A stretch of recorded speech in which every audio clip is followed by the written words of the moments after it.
Hello.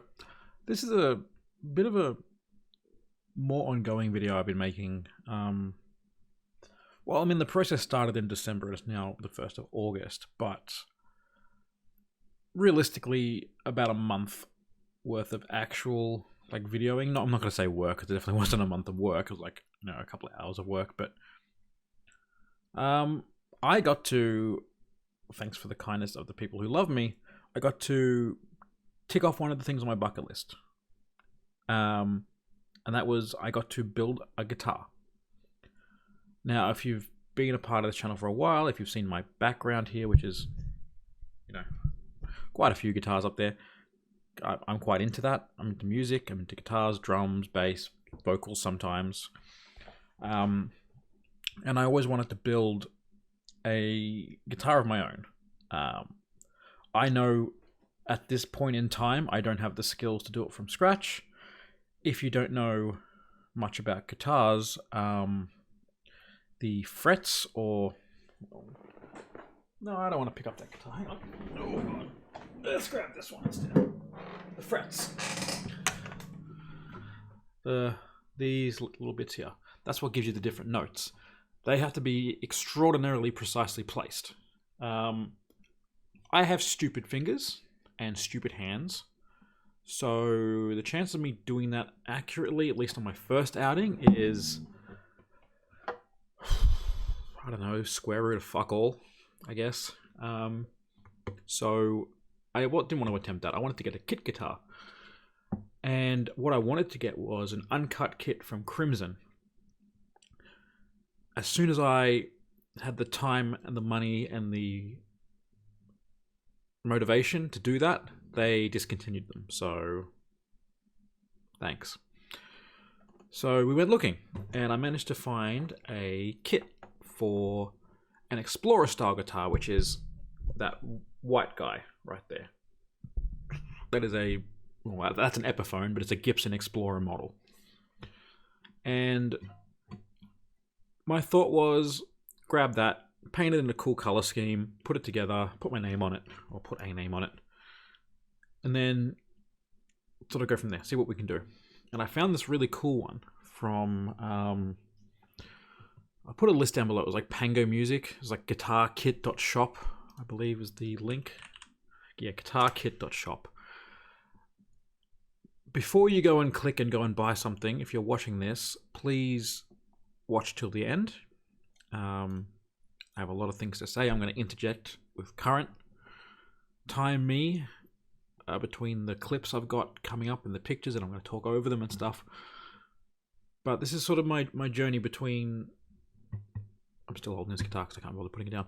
Between concept of, hey, let's do it, and the entire process.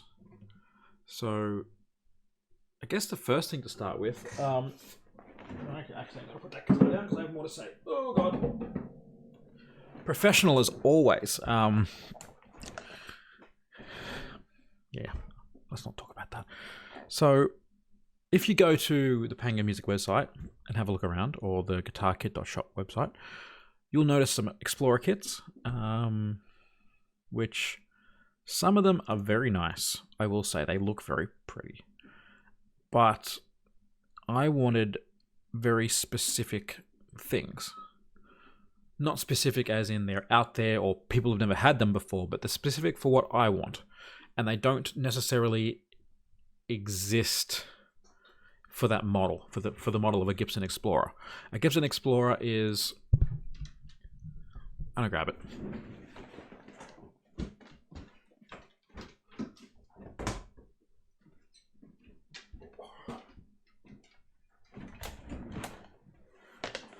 Max wanted to say hi too, I guess. Oh, God. My one's just sitting there. So, Gibson Explorer is 21 frets, dot inlays, curved hockey stick headstock. I do not like those three things. I quite like the body shape. It's very fun to play. I like how heavy it is. It's not too heavy. It's just heavy enough to not feel like a toy. Now looking, these are a lot better than... Oh no, they're not. I do like the 6-a-side tuners. So the other Gibsons, like the Zach Wild, they're a 3 and 3. I don't like that very much. I prefer them all on one side just for... Yes? For tuning stability. Well, tuning ability, I should say, not stability. What, darling? Is that right? Is that okay? Is it okay that I'm recording a video? Is it okay? It's not okay. It's not at all okay. Ah, come here. Come here. Come here. Anyway. So, one thing I quite like on a guitar is a reversed headstock. And I'm pretty sure... That guy there. Oh, God. That one right there. So you see the tuners on this guy. Tuners are on the top and it deflects down. And on this guy over here, the tuners are on the bottom and it deflects up. I personally prefer that. The guitar that you can't quite see the headstock of, the Cali here, it has a pointed headstock like the one I just showed you over here, but it's pointed down. It's just like this except pointy. And I kind of wanted pointy and up. So first request, and honestly, like the one thing about them that I quite liked was all the modifications I asked for, like there were 20 American dollars extra. Not per, but all. So that's pretty sick. I like that a lot. So that was one thing I wanted a reverse headstock. I wanted 24 frets. I'm not much of a shredder. I am not a good guitar player in general, but like especially because this is 22 frets. That's the 22nd over there. Realistically, you can only reach the first 20 comfortably, and one of the only guitar solos I can play uses all 24 frets as well. So I wanted 24 frets, and if I do become a good guitar player, which I mean, stranger things have happened, I wanted to have full range. And the third thing is the dot inlays. I fucking hate them. They are so ugly. They look like your first guitar. And they all have them, and they're all ugly. Like, this is not a cheap guitar. This was 1,600 Australian dollars. It is... Is it the most expensive I bought? I think it was the most expensive, because it's between this one and that guy there, the PRS, which was also about $1,600. The rest were 600 or less. Except for, I think, one of the Zach Wild ones, I think, was like 650, but that was secondhand. The rest were, you know, it was like, that brand new was $650 when I was like 18. Which was half my life ago, to put it in context. So I think it's fucking ugly. You can do better. So I went through their catalog of guitars, and I found an inlay that I liked, and I got them to change it to that. And that was fine. It took them 3 or 4 months to get it in the post after I paid for it. So it was like 2.5 months to get it finished. And that was like a month after I'm like, yeah, it's all good. Can you send it out? Like, okay, cool, we'll send it out. Then I emailed them like a month and a half later. It's like, hey, it's still not here. Do you have like a tracking number? And he's like, oh, it'll be in the post tomorrow. We'll give you a tracking number then. I'm like, are you fucking serious? And this was like May, I think. And I started the process late December, because this was a birthday present, this guitar for me. And my birthday's in December. Oh, Christmas present, birthday present, whatever. So we ended up doing it. We started the process in December, got all the plans through them, got it all confirmed, and then paid for it in January and got it started. So that's the introduction. This is what it's based off of. This was how it looked in the pictures. this is how the body looked when I got it. Except for these, I've realized they're different, but I also don't like this setup very much anyway. I don't like much about the Gibsons, to be honest. They do some weird stuff. The electronics in those two Zakk Wylde ones fucking stink. I gotta replace them all because they're crap. This one's okay, actually. This is a nice stiff switch, and 2 knobs is more than enough. Is more than enough. Good pickups and everything. I've got the bridge the wrong way on this one too. I'm very smart. Anyway, that's another process. I'll go through all the things I fucked up at the end. Oh, probably during. But anyway, that's the first bit. It's kind of an 11-minute intro to a video. Hopefully it's not going to be more than half an hour-ish. I'll cut it up as much as I can. But yeah, I'll jump right into it. So this clip and the next clip is me just drilling some wire holes. The first one, which is this one, goes pretty well. This is going between one pickup and another. Straight hole, straight line, not hard to do, so uneventful. This second one, however, is a little bit more complicated. So this is the hole for both the pickup wires to go through the electronics cavity. I was scared shitless of this one because I'm bad. I've never done this before. In hindsight, I probably should have did some more research because it did not go well. So basically what I'm trying to do is I'm trying to drill it in straight and then slowly like move the hole around, but that part worked fine. I did it as on the absolute tightest angle I could so that it wouldn't break through the back, but what do you know what happened? Straight through the back. It's kind of one of those Ralph Wiggum, you know, look, if you freeze frame you can see exactly the moment his heart breaks. But as I go through, like I'll explain why that's not a big deal to me, and yeah, we'll just keep going. So after that, you can kind of see it all with the neck on. I forgot to take any photos of me gluing it up, but it was a pain. Yeah, I got it to work, came on, I think it was pretty straight, so yeah, we can move on to the next part, which is the most fun one. So this is the fun part. This is why I pretty much wanted to do a kit guitar. I wanted to be able to make my own modifications.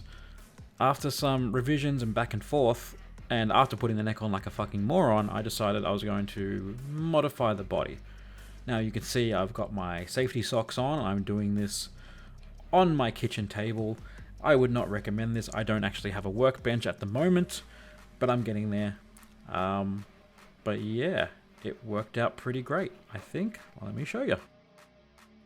I don't like usually showing myself off being a cute dickhead, but yeah, I was so proud of the way this all turned out. It's not even finished. And this next pick coming up is actually the final shape. It was, yeah, I wanted to go for pointy, and that's what I think I achieved.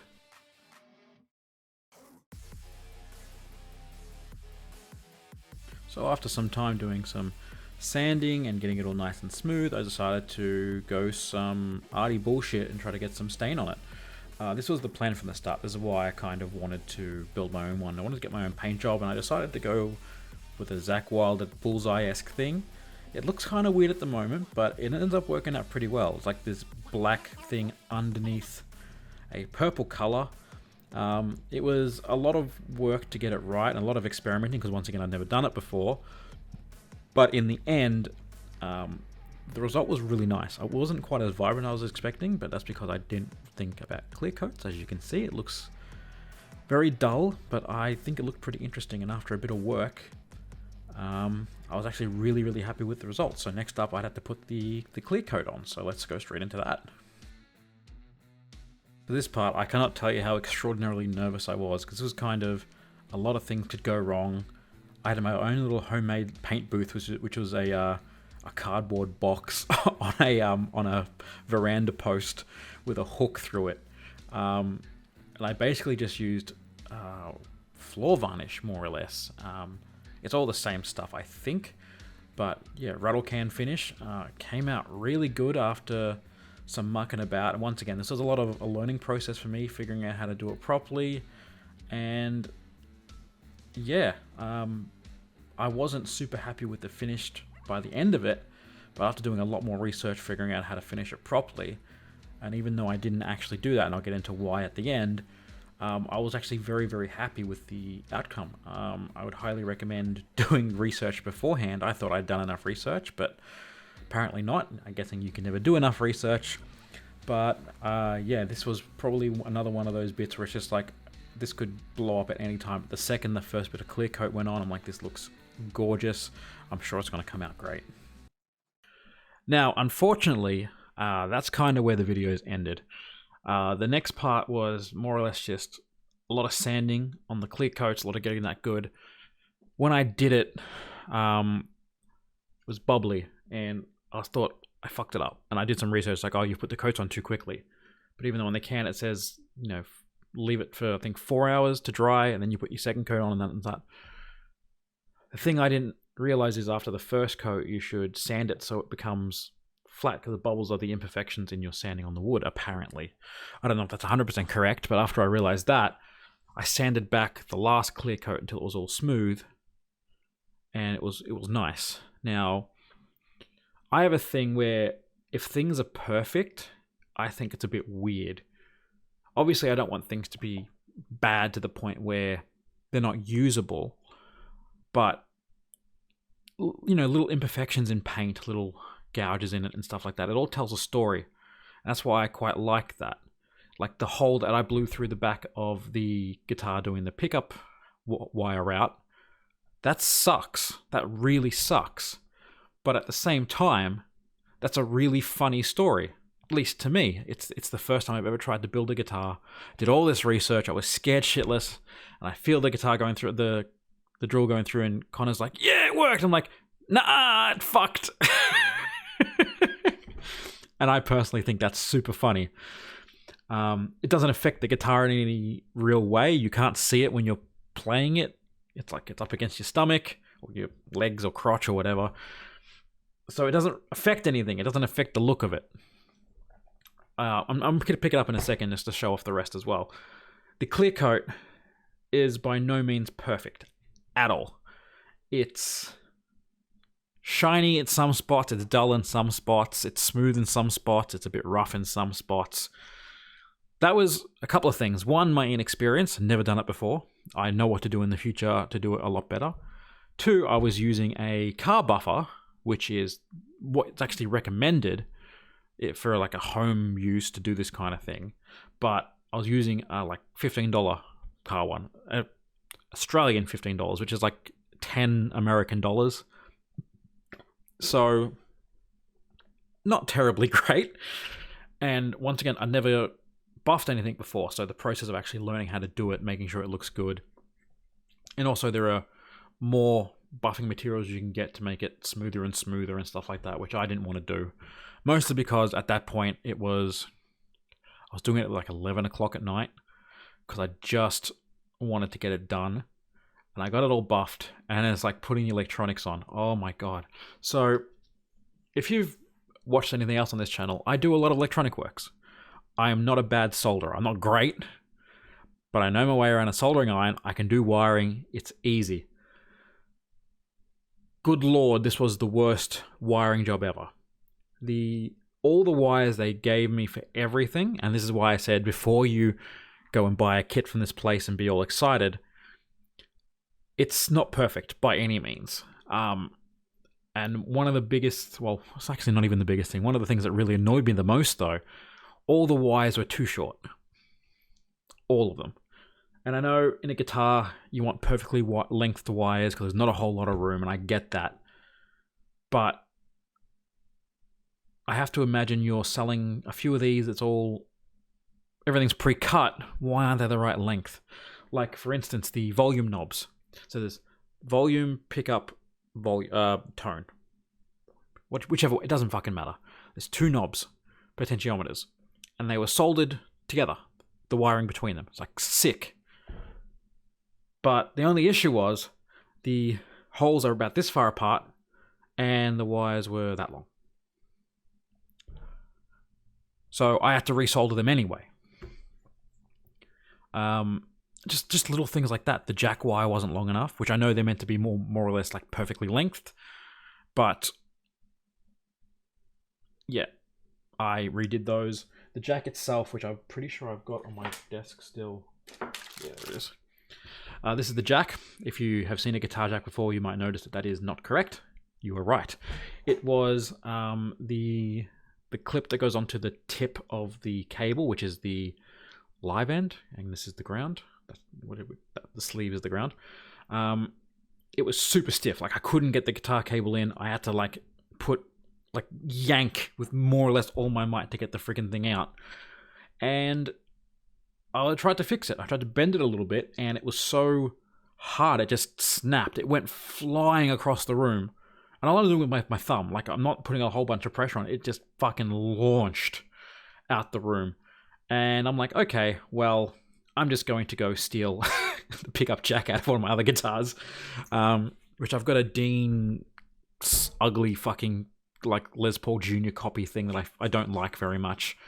So I ended up stealing that from there. I also stole the tuner screws from that guitar.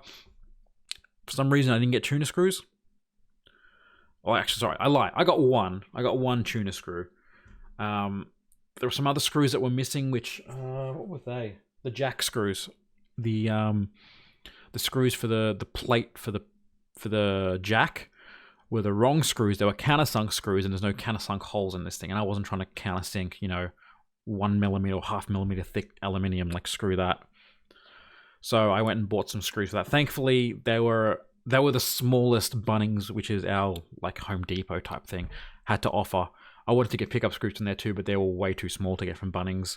No one around me had, and this was like Sunday afternoon, so everyone was closed as well. So I ended up, stealing them off the other guitar. I'll eventually buy another screw kit. I might buy one in like gold or black and replace the ones on this one and put those ones back. But yeah, like some little things like that. And like the other one was, I was like, so do you have a manual on how to put this thing together? It's a kit, like I expect IKEA kind of deal. I'm gonna, put it all together. They're like, sure, I'll send you this book. And it was a luthier's manual that they had just pirated, that they were sending out. I'm just sitting there looking at this like, okay, sure, I guess that's a thing. I genuinely was shocked, but then at the same time, like, no, I'm not. Absolutely not. In the end, that wasn't the biggest issue. One of the biggest issues for me is, well, the actual wood itself is so soft and brittle. Like, I've knocked this guitar a couple of times. I've had it for a couple of weeks now, a few weeks I've been playing it with it. And I'm not exactly gentle with my guitars, and I know that all my points they're pointy.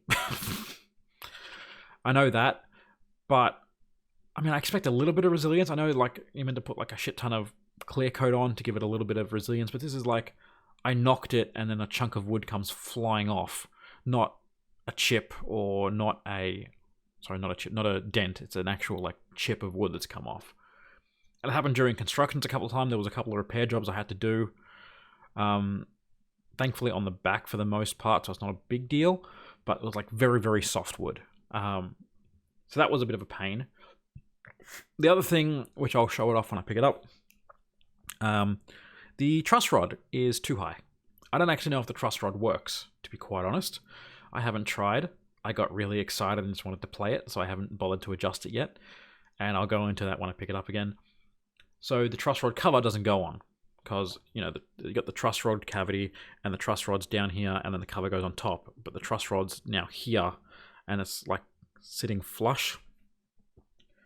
And I don't know how to fix that. I might have to like create a truss rod cover that's thicker and then hollow it out so the truss rod doesn't hit it. And that wasn't great. The fretwork also hasn't been done. I was expecting it to, but I was sort of half expecting it not to be done, which is, I guess, fine. At some point, I'm going to have to de-string it, take the strings off, and do the fretwork, which I've never done, like fret polish, fret level, crown, and polish. That's the one.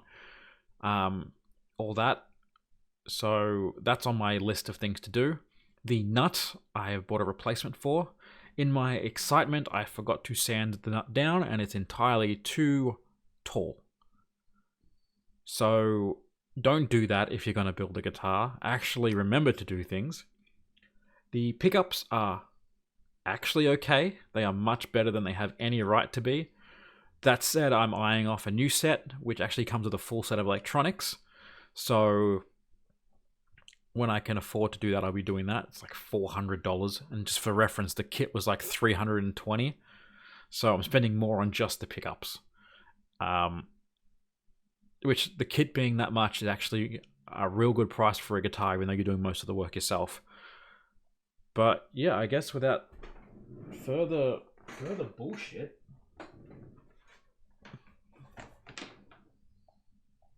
that's it. So you can kind of see the finish, like the spots that aren't quite good and the spots that are good, or goodish. Yeah. Anyway, let's just go over it bit by bit. The knobs, I stole those off the same Dean. I do like these like knurled knobs. I didn't like they had the like crap black with clear resin on top with the 0 to 10 lines. God, they are fucking ugly. I don't know. Yeah, kind of like the ones on the Bullseye Zach Wild. I don't know if another guitar has them. Oh, the Jack Daniels one does, but I mean that was also a very, very cheap guitar, so that's fine. They're ugly. These ones are great. I'm probably going to get some black ones. I don't know if I'm going to go all black or all gold hardware. I think silver's not the right color for this paint. But at the same time, I mean, I'm quite happy. I'm very happy for, like, the shape. You can see. Move out of the way, Mr. Microphone. Like, I went for pointy. I actually went and bought a protractor, which was actually a lot harder to find in my local area than I thought it should be. I went and bought a protractor and matched up, I think it was this small angle here with this angle here and this long angle here with that angle there. I can't remember what I did, but they're the same angle. You know, thought that was pretty cool. On the side here, I thought this was pretty fun. The jack is actually on the edge of the point. And I've like hammered the jack in so it matches the point. And I think that looks fucking sick. Like, that looks great. I put the bridge on the wrong way because I've done that to all of my Tune-o-matic bridges. They're all on the wrong way. And I'm like, oh, this is the way my Les Pauls are. I put it on that way. And I looked it up. I'm like, no, that's the wrong way, you fucking moron. So when I restring this, or when I guess when I take the strings off to do the nut, whenever that arrives, I'll fix that up. But yeah, the pickups. So I'm pretty sure that's incorrect, but the pickup rings, I think the bridge one's actually meant to be higher to compensate for the fact that it's like the break angle of the neck, and you know it sort of travels upwards, and it's just not. It's the same. I'm imagining that these are not tuned to be a neck and a bridge pickup. These are bad, but I mean, if I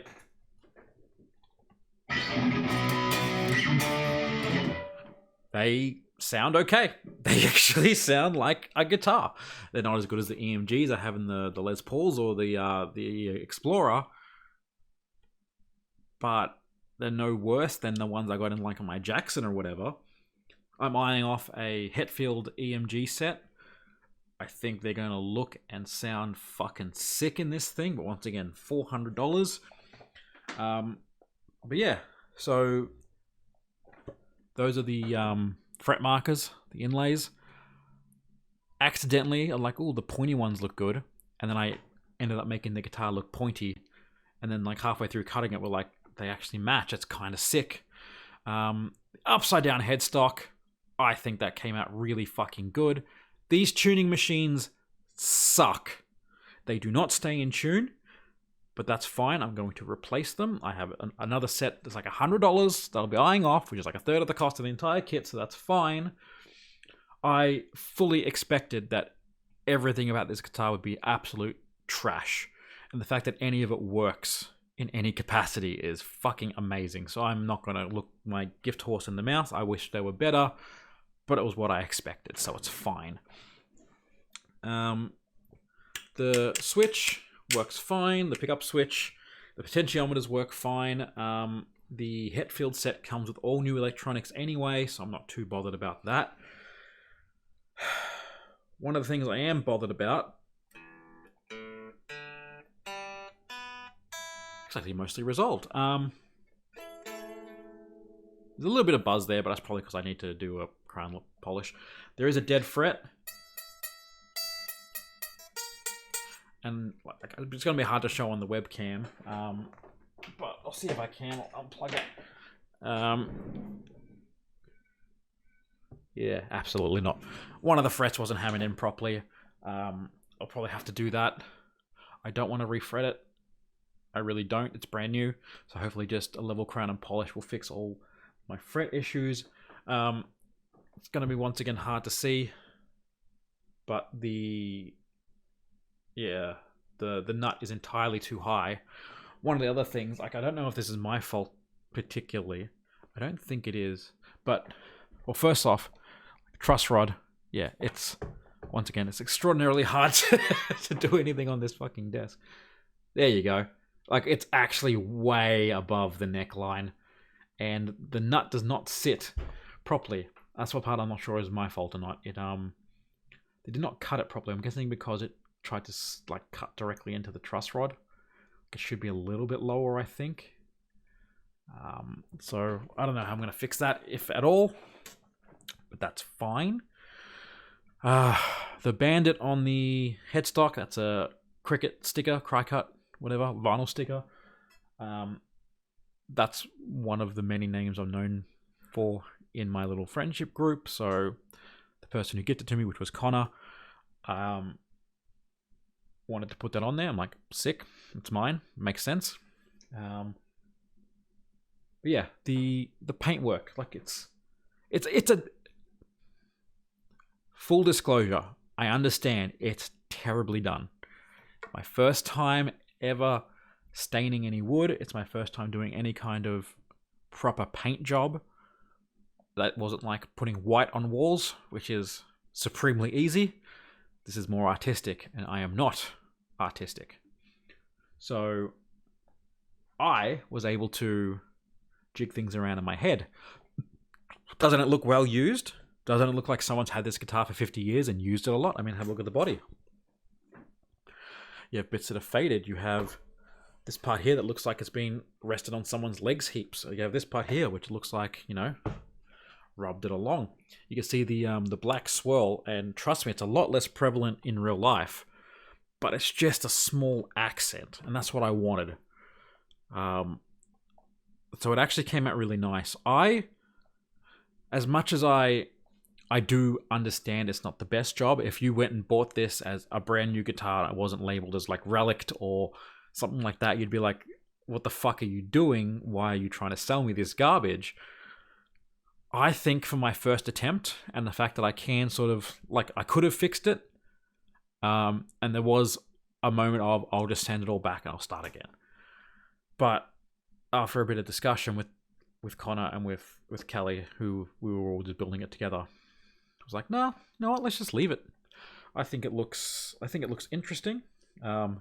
If you look carefully enough, you can still see bits where the turtle wax is in, like, the bits I didn't quite sand properly, but shh, we won't talk about that. You can see the hole there where I blew straight through the fucking back of the guitar, which is a real pain in the ass. Cause trying to... Sorry, I thought my phone just was going off. I didn't think much of it. I'm not going to fill it. It's fun. I like it. Because it's a straight line from the wiring, the pickup cavity into there, it tries to go straight out there. So I had to, I ran a piece of 3D printer filament through the hole in the actual cavity up to there, taped the wires through and pulled them through, which they weren't long enough, so I had to end up pulling them back and then soldering on new wires and then pulling them through. What a pain in the dick that was. Already got some wear and tear in it. My guitar strap, this angle is entirely too what's the opposite of shallow? Deep, I guess. Man, it's one of those days. And it just scratches the shit out of it. I'm okay with that. That's fine. I don't really care. That chunk of wood was one that came out. You can see kind of where the paint's gone.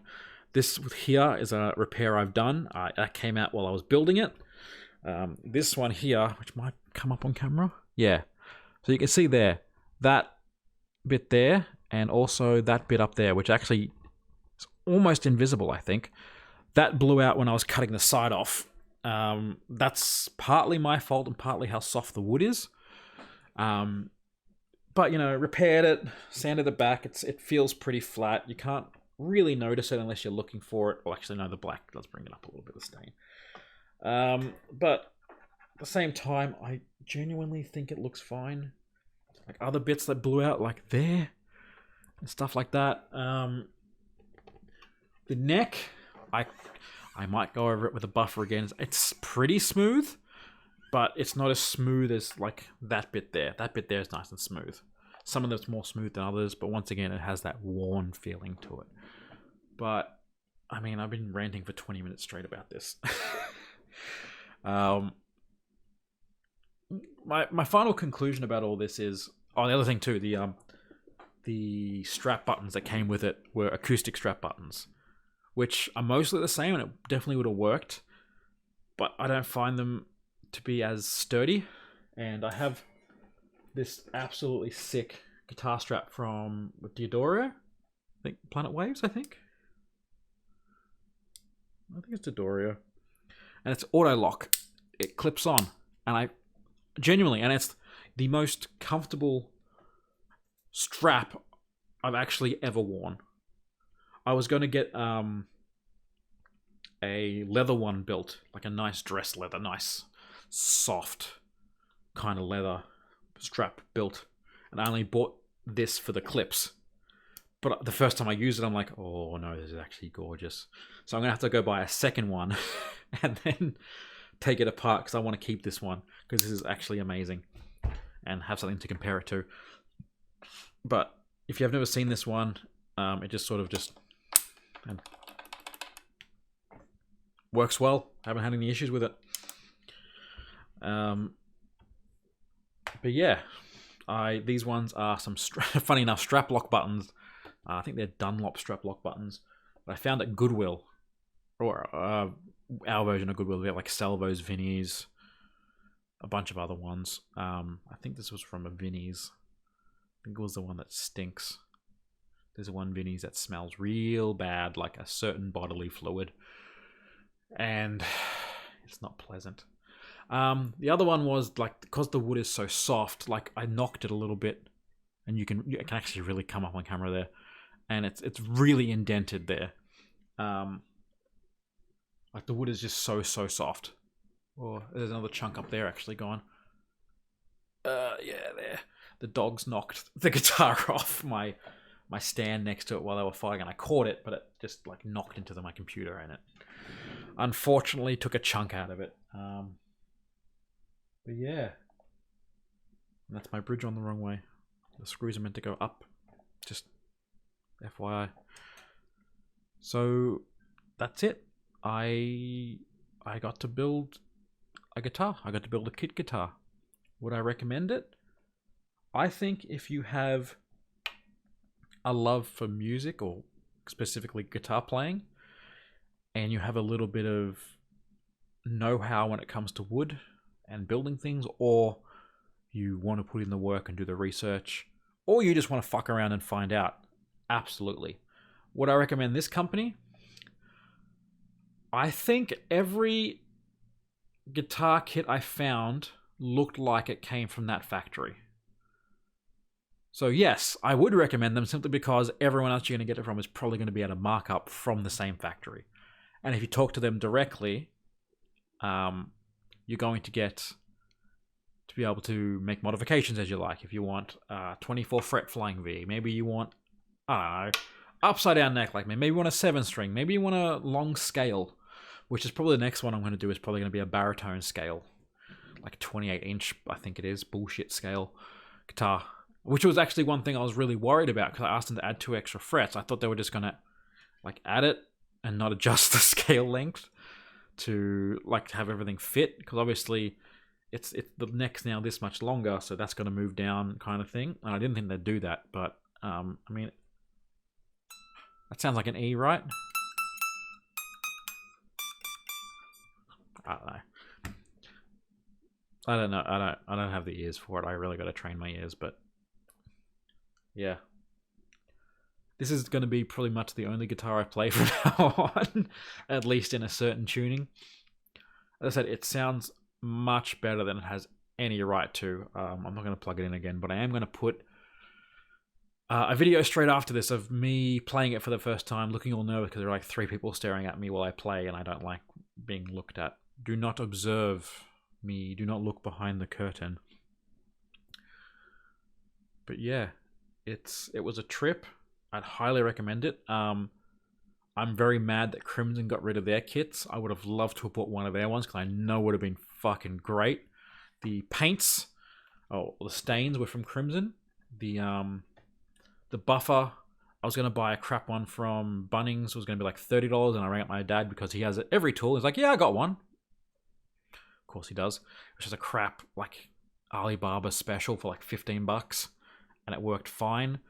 I used some Total Wax from the Auto Store. Was it from Repco? Yeah, Repco.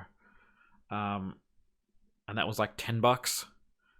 I used Gorilla Glue for the wood glue, which was like $10 again, and I used like a touch out of this massive bottle. Yeah, if you're going to do this, if you're going to cheap out on the kit because you can't really do much else, try to buy good equipment, good tools, good materials. They're not that more expensive than crap ones. The random orbital sander polisher thing, you could probably cheap out on that. But like even a good one's not that expensive. Yeah. Probably look at someone else besides me and how to build one. I'm not that good. I'd recommend Crimson Guitars. That's where I learnt most of my knowledge of building guitars from. And it actually came out pretty good. I didn't really have to go wanting for like information. Like they sent me that book. I'm like, nah, I think I'll be good. And I was. The only one I didn't really know how to do was the finishing, which that's on me. And now I do. Fucked around and found out. So yeah, big thank you to Connor. This was his birthday present to me. My birthday present from him. Is that the same thing? I don't know. Big thank you to him. Love him to bits, so that was great. And hopefully if I do any more music videos, you'll be seeing this soon. This actually weighs, it's kind of light, which is, I guess, one advantage of the real crap wood. It just weighs nothing. Which is good for my aching, aging back. I'm going to stop talking. I'm going to put the clip of me playing the song right here. It's You Must Burn by Metallica. Great fucking song.